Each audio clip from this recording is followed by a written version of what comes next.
Hi everyone, today we are going to review factors and multiples. So to start off, we're going to talk about factors. I often mix up factors and multiples, so I like to think about factors and imagine a factory. So I'm going to go ahead and write the word factory. I know that factories use small parts to make up a final product. So I'm imagining that I have many different little small numbers that make up a bigger number, a factory. They put things together to make up something. So I'm thinking about different parts. Let's look at the example 12. If I wanted to figure out the factors of 12, I'm thinking about what small numbers are going to work together in my factory to come up with a number 12. What I like to do is I like to think of the smallest number first. So I start with 1 and think to myself, what multiplied by 1 will get me to 12? 1 multiplied by 12 will get me to 12. So 1 is a possible factor and 12 is a possible factor. I also like to write them far apart from each other so I know that I have a starting point of 1 and an end point of 12. There are no numbers smaller than 1 that can multiply to get to 12. There are no numbers larger than 12 that can multiply to get to 12. So they're kind of like my bookends. So I like to write them far apart from each other and put a link between them. So I know 1 times 12 is equal to 12. Then I just go down the line. What's the next number after 1? Well, it's 2. Is there a number multiplied by 2 that can get me to 12? 2 times 6 can get me to 12. Those two are linked together. And then I just know that 7, 8, 9, 10, and 11 don't work because there's no whole number between 1 and 2 that can get to there. Next, I go down the line and I have 3. 3 multiplied by 4 actually will get me to 12. 3 times 4 is 12. And then that's it. I've reached my middle. There's no numbers in between 3 and 4 now. So again, I took my smallest possible number 1, multiplied by the number itself, 12, to get to 12. Then I go down to 2. 2 times 6 is equal to 12. Next number is 3. 3 times 4 get paired together to get to 12.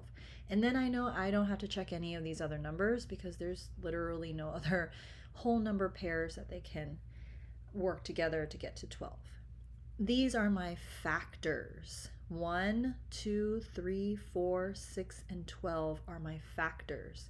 Just like in a factory, those are the small numbers that would work together to create the bigger number of 12. Because in a factory, I'm using small pieces to create a bigger piece.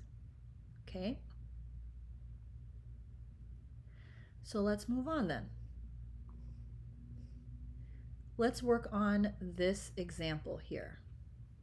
Finding the factors of 70. I'm going to go ahead and do the same thing. Think about a factory. I'm trying to create the final product of 70. So again, I'm going to take my smallest number possible, 1, and pair it up. I'm going to leave a lot of space here because 70 is a big number.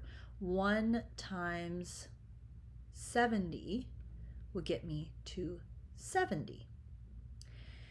Next, I'm going to go down the line. 2. Pretty confident 2 will work because this number ends with a 0. So it is going to be divisible by 2. 2, I would need to halve 70. Half of 70 is 35. 2 times 35 will get me to 70. Next is 3. Let me do some calculations on the side really quickly. Does 3 go into 70? Let's see, 3 times 2 is 6. 3 doesn't evenly go in. I'm going to have a remainder here. So nope, 3 doesn't work. How about 4? Let's see, does 4 work? 4. No, I don't think that's going to work either. It's going to have a remainder of 2. And let's see, does 5 work? Does 5 go into 70? Probably, because it ends with a 0, right? So let's see, how many times does 5 go into 70? 5 times 1. Let's see, 5 times 4 will get to 20. Yep, that goes in evenly. So 5 times 14. So again, I'm just going down the list. 5 times 14, link them together. Let's see, does 6 go into 70? I'm pretty sure it does not, but let me just show you. Nope, it's going to give me 10. 6 doesn't go into 10 evenly. So 6 doesn't work. 7 must work because 7 times 10. And then next what's left is 8 and 9 in between. 8 and 9 would have to pair up to get to 70. They do not. 8 times 9 is 72. So I know I've reached my middle. Okay, I cannot find any more numbers. So these are all my pairs. 1, 2, 3, 4, 5, 6, 7, 8.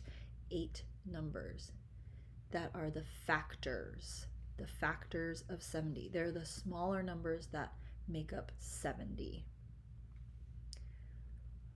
All right, let's move on. If you wanted to try this example, you can do that, the factors of 105. You can pause the video to try that, but we're going to move on to multiples.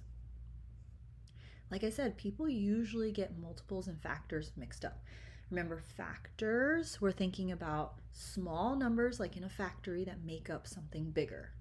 When I think of the word multiples, I actually think of the word multiply.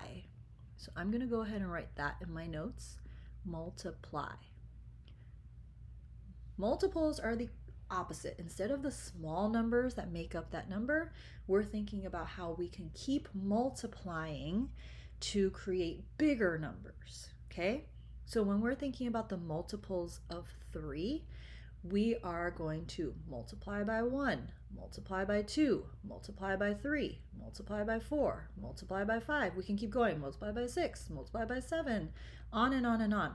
There are an infinite amount of multiples because you can just keep on multiplying. Here, your numbers are bigger. Your factors are small, smaller numbers. Your multiples are going to make your number go bigger. 3 times 1 is 3. 3 times 2 is 6. 3 times 3 is 9. 3 times 4 is 12. 3 times 5 is 15. 3 times 6 is 18. You can keep going. 3 times 7 is 21. So it's going to become bigger and bigger and bigger. The multiples of 4, same thing. 4 times 1 is 4. 4 times 2 is 8. 4 times 3 is 12. 4 times 4 is 16. 4 times 5 is 20. If I were to go on, 4 times 6 would be 24. 4 times 7 is 28. So I can keep going on and on and on. Multiples tell you to keep multiplying so that you can get bigger and bigger numbers by that amount. So it's kind of like you're counting by 3s or counting by 4s, okay? So that's the main difference between factors and multiples.